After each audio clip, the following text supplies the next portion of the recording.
Hey everyone, I'm DJ, and in the hot zone today is screenwriter and poet Payton Naomi. I'll be speaking to her today about her new book that's out right now titled Before I Hit the Glass and her new short film called Drowning. It's a beautiful and incredible story about her personal struggles with mental illness and overcoming them. It's an important conversation to have, so stay tuned because you're in the hot zone.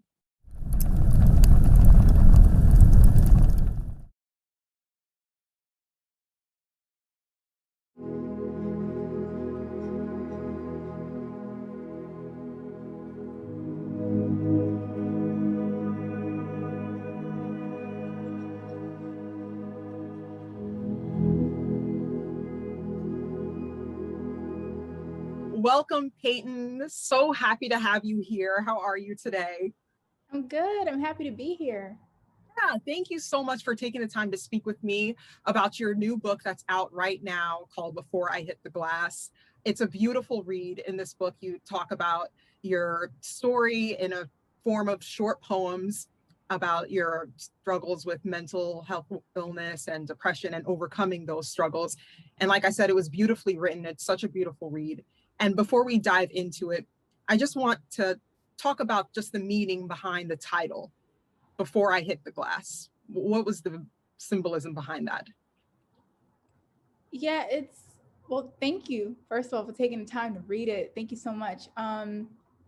But for me, that title is just before I break. I was in such a dark place when I wrote it. I wrote it in 2016. I started writing this book, and it wasn't even supposed to be a book. It was just my journal, and I was writing all of my emotions and trying to figure out just where I was at the time and how to deal with depression, because it's not something that I ever talked about with my mom or my grandmother or anyone that's really close to me. It's something that I kind of went through on my own. And I just felt like I was, I felt like I was in like a glass bottle. And I tried to put on this facade that I was all together, all my pieces were together, and trying to just put on this show for people that I cared about before I broke. And until I did, I felt like I really did fall apart. And I learned over the years that me breaking, it's not really a bad thing. I felt like when you fall apart, you kind of get to take a step back and look at yourself from like an objective point of view and feel like, oh, okay, like this is how I can overcome this. Because now here I am, my emotions are on the floor. I have to deal with it. I can't run away from it anymore. So that's really what that title meant for me. And you, like you said, you mentioned in the introduction of the book that this book wasn't supposed to come out. It was just based off from your diary. Mm-hmm. And it took some years for it to come out. Why did you decide to release it now? It was this pandemic, honestly, because you're stuck in the house. All of my vices. One of my main vices is going out to eat. I like to go out to eat. I like to eat all my problems. I don't like to deal with anything. But I couldn't do that. All the restaurants are closed. I'm home, and I I was just in a place where I couldn't run anymore. And this book was kind of like hanging over my head for a very long time because um, when I first started writing it, like I said, it was just my journal. And my mom actually invaded my privacy and read the journal. She was like, Peyton, I know you can write poems. You have to come out with this. And I said, wait. I was like, you read my journal? Like, why are you in my stuff? No, no. Oh my goodness. No. I felt exposed. I was like, oh my God, she read that journal because it's dark. It's not, I'm not talking about sunshines and roses. Um, but my mom, she was really scared from my mental state. And she's like, I had to see what you were writing. I didn't know if you're writing like a suicide note or something. And I was like, okay, that's a good reason to look. So after that, my mom, she was pressing me. She was like, Payton, you have to come out with these poems. You have to, turn it into something you can help so many people, because you're not the only one that feels this way. And I was like, okay, I'm going to put it out. I put everything together, and it felt so incomplete because the ending, I felt like there was no end, because I didn't have a light at the end of the tunnel. Because for me personally, at that time when I thought the book was finished, I was still in a really dark place. I didn't have the last section of my book where I'm talking about me conquering my demons and I'm able to go off and be this new person now with everything that I've learned through healing. I did not have that at the end. It was still, I'm depressed. This is why I'm depressed. And that's it. It was nothing uplifting. And so I was like, you know what? I still have to grow. I have to find my own light at the end of the tunnel before I try to tell people, oh, this is how, you can grow from your trauma, because I still didn't do the work yet. I didn't complete that journey myself. So I finally found what it was during this pandemic, because I tried to run away from all of my problems by moving to LA. I think everybody does that. I I'm moved to guilty of that too. I moved to LA too. Oh, really? Yeah, it's Yeah. like, you know what? Home isn't working out. Let's go to LA. It's going to be Yeah. different. I said, oh, I'm going to be a new person. I'm going to be happy. And I moved to LA. I went to a new school. I was so excited. And I was still miserable. And I'm like, wait, this is supposed to be different. Why don't I feel different? And, around March of last year, I said, I'm just going to go home for a little bit, just the weekend. And went home. COVID happened. I'm still here. And everything that I ran from, it just came back all at once. And I'm like, okay, I have to deal with it now. I have to deal with it. I can't run from it anymore. I have to have these tough conversations with my mom, with my dad, and figuring out things that really bothered me in my childhood. I have to address them. And once I was able to have those tough conversations with my parents and get that closure that I needed, I said, okay, I could finish my book now. And I was so fixated on the date for the release, because I came back home on March 12th. So I said to myself, okay, I'm gonna come out with the book on March 12th, so that it's a year since I've been home. I've grown. I finally released this book. I feel like I did something. So I felt like releasing this book was more than just like, oh, I have a book of poems. It was like, no, I completed that chapter in my life. I feel like I could finally close that part now that I left open, and I didn't know how to heal. Of all the poems that you wrote in the book, which one was the hardest to write?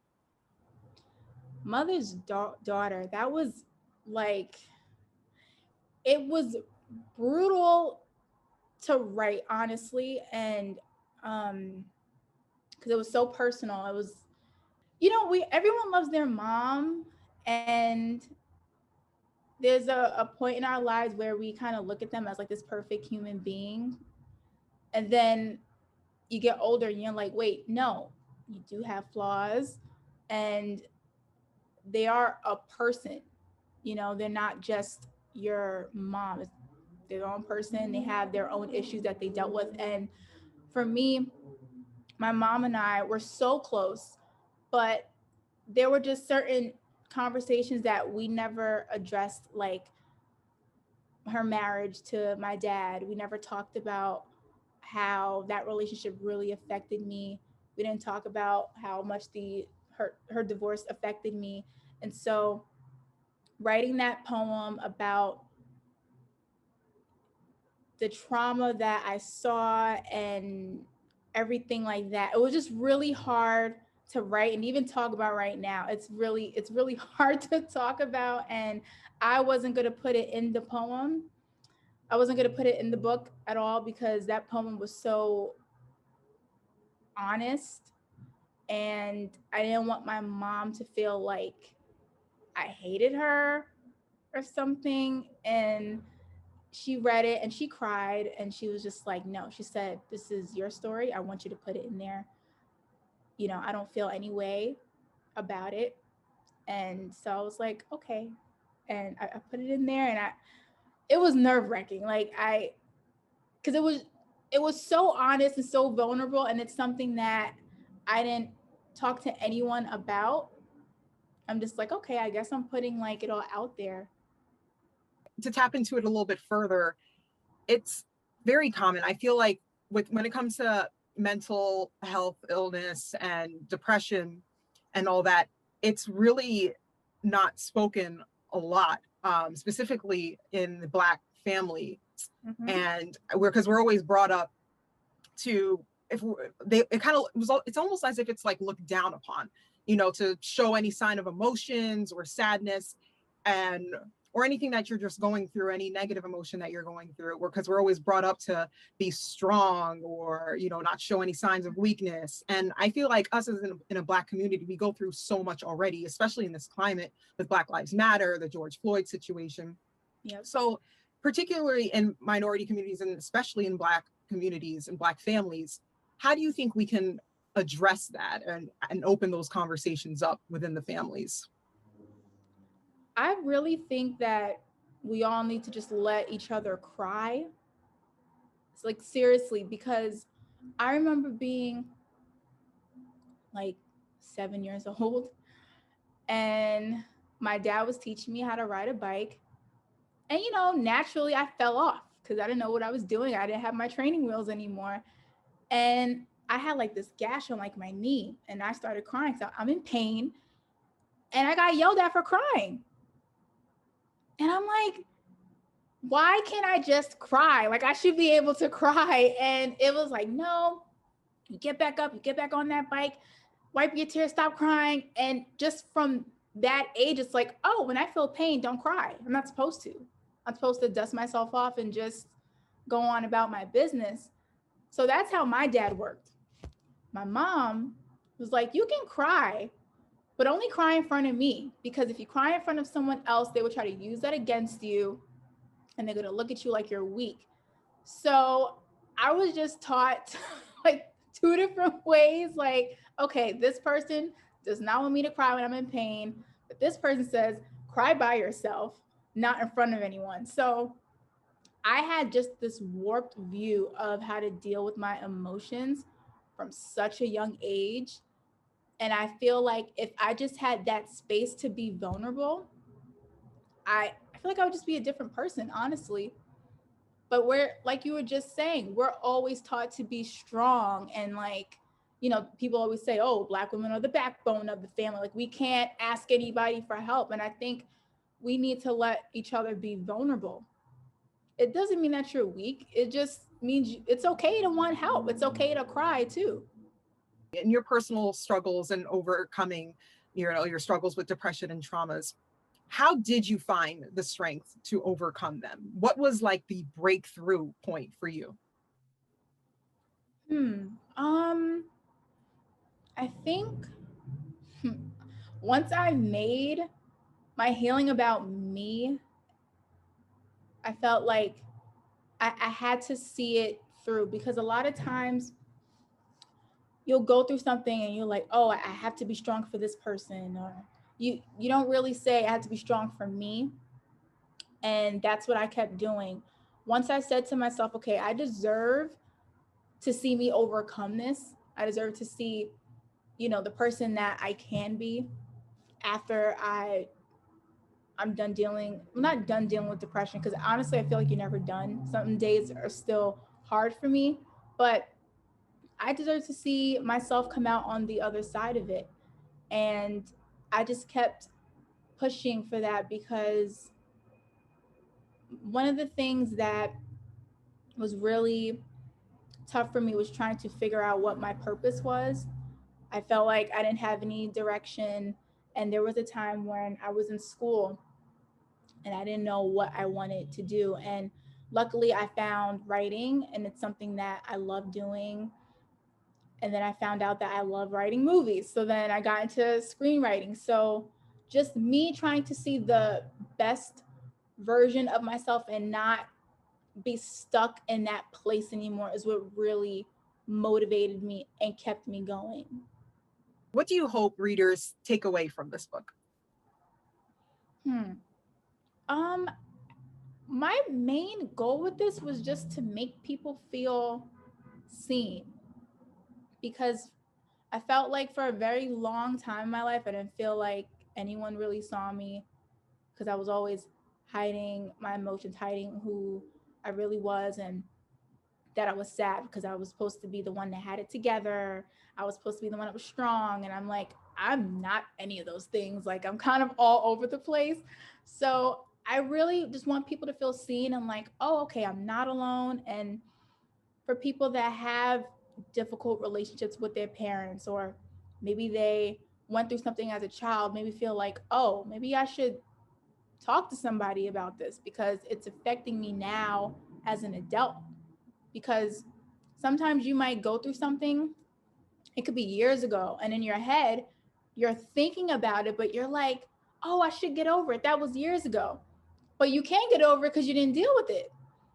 So I really want kind of like to open up a conversation and have people feel like, okay, like it's okay to be vulnerable. It's okay to talk to my friends or my family or my significant other about my problems. And if for some reason that person doesn't accept your vulnerability, it's not your fault, it's theirs, you know? So that's really what I want. I want people to feel seen. I want to be as relatable as possible, because I think that everyone, especially in the Black community, I really want all of us to be more open and vulnerable, because I don't think anyone should be shunned or feel bad about their emotions. You also have a trailer for your short film called Drowning that's just released. Tell me a Mhm. little bit about the film. So, yeah, so my idea from when I was, putting the book together, I was like, you know what? I kind of want to do like little shorts for poems that I feel like are my favorite. And Drowning was one of them. And it's really kind of just about me wanting to be pulled into the ocean. Like, I feel very at peace when I'm on a beach, and I kind of look out at the waves and I'm like, wow, they seem like so free, so carefree. I want to be just as tranquil as the waves. And other times it's like, you know, I want to be under them. I don't want to feel anything. So it's me going through a journey of wanting to be free, but also my past still like holding on to me. It's still having a chokehold on me. And this short film is just the first of many. I might do one more from that particular section of the book, but I feel like I want to create visuals for those poems, because I'm a screenwriter. I'm studying screenwriting right now at the New York Film Academy, and we're always learning about how to be visual and directing and stuff. And I'm like, I'm gonna try my hand at it. Like, why not adapt my own book, adapt my own poems, and try to show people exactly what was in my head when I was writing it. So it's just the visual of how I saw things in my head, when I was writing it. Where can we find your book? So you can find it on Amazon. It's on Amazon. You get the Kindle app, download the ebook from there, and also on Google Play. And where can we also see your film Drowning? It'll be on YouTube, at least on YouTube, and also on my website, paytonnaomi.com. I just really want people to feel like now that they could be more open, if anything, like with my book, with my short film, and really just open up the conversation more about depression and mental illness, because for some reason I feel like a lot of people don't consider depression to be a mental illness. And so I feel like, you know, maybe now people could take it seriously, and it's when someone has a family member or a friend and they say, "Oh, I'm depressed," they take that seriously. Like, wait, is everything okay? Like, do you want to talk about it? So yeah, just, really telling people to look at themselves and as well as the people around them, and you know be more vulnerable and talk more about mental illness. And it doesn't have to be the stigma that no one wants to talk about or touch. Well said. Thank you so much, Peyton. It was an absolute pleasure speaking with you today. And thank you for sharing your story and just being such an inspiration. I really do appreciate you taking the time. Thank you so much for having me.